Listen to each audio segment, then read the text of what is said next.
Pada kesempatan kali ini, Nasib dan Hoki akan mengulas mengenai khodam dan kesaktian Presiden Soekarno yang bisa menyingkirkan Belanda, jin, bahkan setan.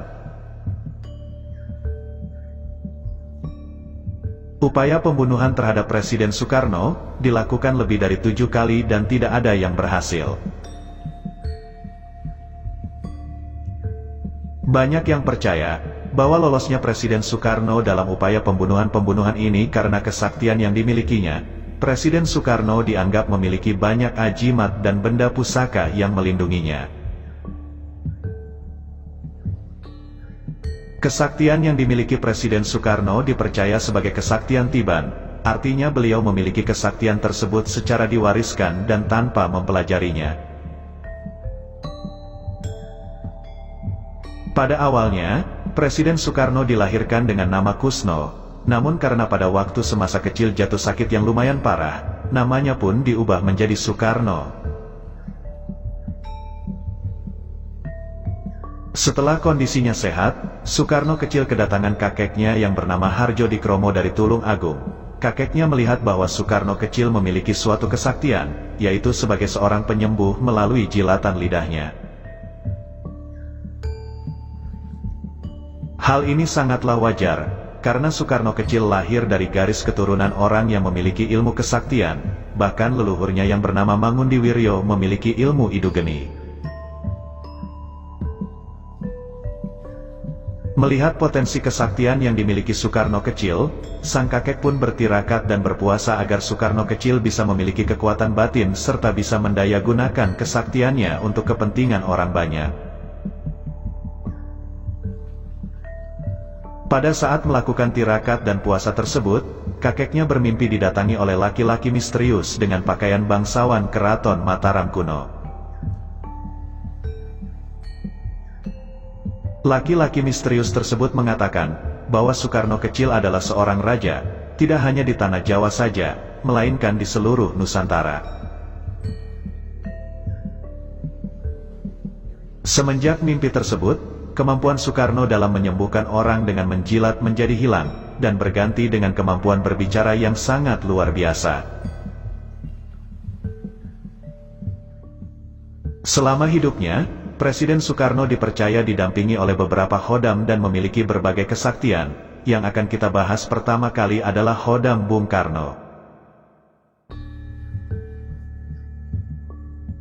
Khodam yang paling dominan pengaruh energi dan kekuatannya adalah khodam dengan wujud seorang laki-laki gagah dengan pakaian seperti orang-orang dari zaman kerajaan kuno. Khodam ini menjadi simbol dari kejayaan dan kemakmuran, dan sosok ini hampir selalu ada pada setiap peradaban manusia, serta bertugas mendampingi tokoh-tokoh besar atau raja-raja Nusantara, mulai dari Majapahit, Mataram, sampai era Perang Kemerdekaan di mana diwakilkan oleh Presiden Soekarno. Sosok khodam ini, pengaruhnya ada pada kewibawaan untuk kepemimpinan, di mana akan menciptakan rasa hormat, bukan rasa takut. Khodam ini juga memberikan aura kepada Bung Karno yang menjadikannya sosok pengayom yang baik. Oleh karena itu pendapatnya selalu diterima dan didengar. Khodam ini adalah tanda akan kegemilangan, kebaharuan, dan kebangkitan. Yang kedua adalah sosok khodam laki-laki tua. Terlihat seperti seorang resi atau pertapa. Sosok ini memiliki seekor burung raksasa yang bisa menjadi tunggangan sekaligus pengawalnya. Sosok khodam ini berasal dari timur, wilayahnya mencakup timur Jawa, Bali, dan sampai Nusa Tenggara Timur. Sosok khodam pertapa ini terhubung dengan Presiden Soekarno melalui garis keturunan dari ibunya, jadi bisa dikatakan sebagai khodam leluhur. Khodam ini secara garis besar sebagai penuntun dan pembimbing spiritual. Dirinya juga ada di banyak zaman dan peradaban, bahkan jauh sebelum berdirinya kerajaan-kerajaan besar di Nusantara. Selain berasal dari warisan sang ibu, khodam ini juga memiliki kesamaan tujuan dengan Presiden Soekarno, yaitu menyatukan seluruh Nusantara. Khodam yang terakhir adalah sesosok khodam berwujud perempuan seperti seorang putri atau ratu dengan baju adat Jawa kuno. Khodam ini berasal dari pesisir timur Pulau Jawa, dan aura yang memancar dari khodam ini bisa membawa atau mendatangkan keberuntungan bagi majikannya. Itu tadi adalah khodam Bung Karno yang selalu setia mendampinginya. Lalu apa sajakah kesaktian ilmu ataupun pusaka yang dimiliki oleh presiden pertama kita ini? Sebelum membahasnya, jangan lupa untuk klik tombol subscribe-nya terlebih dahulu, dan aktifkan bunyi loncengnya, supaya Anda tetap dapat mengikuti video menarik berikutnya. Terima kasih. Kesaktian pertama yang diyakini oleh banyak orang dimiliki Presiden Soekarno adalah Ajian Lembu Sekilan. Seseorang yang memiliki ilmu lembu sekilan akan menjadi sakti mandraguna, karena memiliki tameng kebal saat bertarung dengan musuh. Konon kesaktian ini juga dimiliki oleh Pati Gajah Mada dan Sunan Kalijaga. Tubuh pendekar lembu sekilan tak akan tersentuh lawan, bahkan saking kuatnya perisai gaib ini, pukulan atau senjata lawan akan lembek sekitar 1 jengkal tangan orang dewasa sebelum menyentuh tubuh. Selain memberikan kekebalan dari serangan fisik, ilmu ini juga dapat melindungi dari serangan non-fisik atau serangan gaib. Menurut cerita, badan jasmani orang yang mempraktekkan ilmu ini juga akan tetap tegap dan tampak jauh lebih muda dari usia sebenarnya. Kesaktian yang kedua adalah Ajimat Pusaka Wesi Kuning. Beberapa orang dekat Soekarno meyakini, kemanapun dia pergi selalu mengantongi benda pusaka sebesar lidi ini di saku bajunya. Khasiat pusaka ini sama dengan Aji Lembu Sekilan. Ajimat ini konon pernah dimiliki oleh Adipati Menak Jinggo yang melakukan perlawanan terhadap Majapahit untuk mengawini Ratu Majapahit yang bernama Dewi Suhita. Pemegang benda pusaka ini diyakini akan terlindung dari berbagai mara bahaya dan kejahatan musuh. Konon kabarnya, pusaka ini sudah dimusnahkan, dan serpihan kecilnya saja yang dipegang Presiden Soekarno.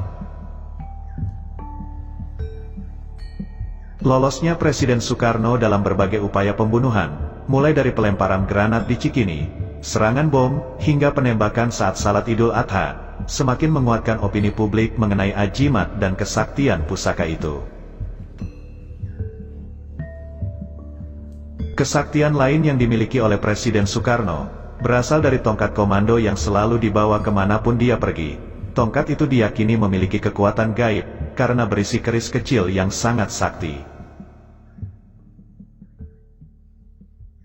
Tongkat komando Presiden Soekarno dibuat dari kayu pucang kalak. Kayu jenis ini dianggap memiliki khasiat kanuragan.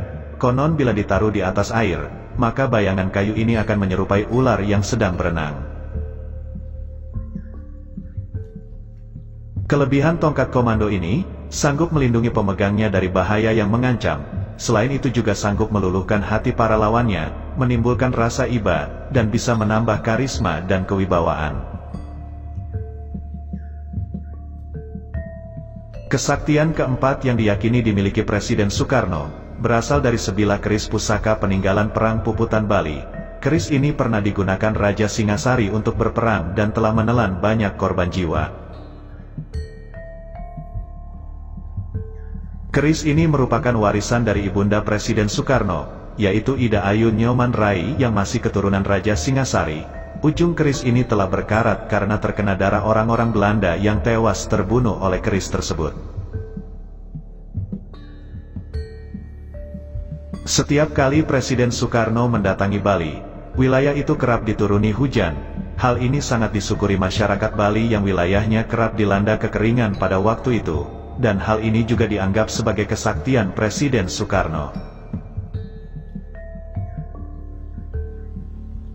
Kesaktian berikutnya yang dipercayai dimiliki oleh Presiden Soekarno adalah ilmu Bolo Sewu. Bolo Sewu diartikan sebagai pasukan atau bala tentara gaib yang berjumlah 1000 orang, sebagai sarana perlindungan diri atau pagar gaib.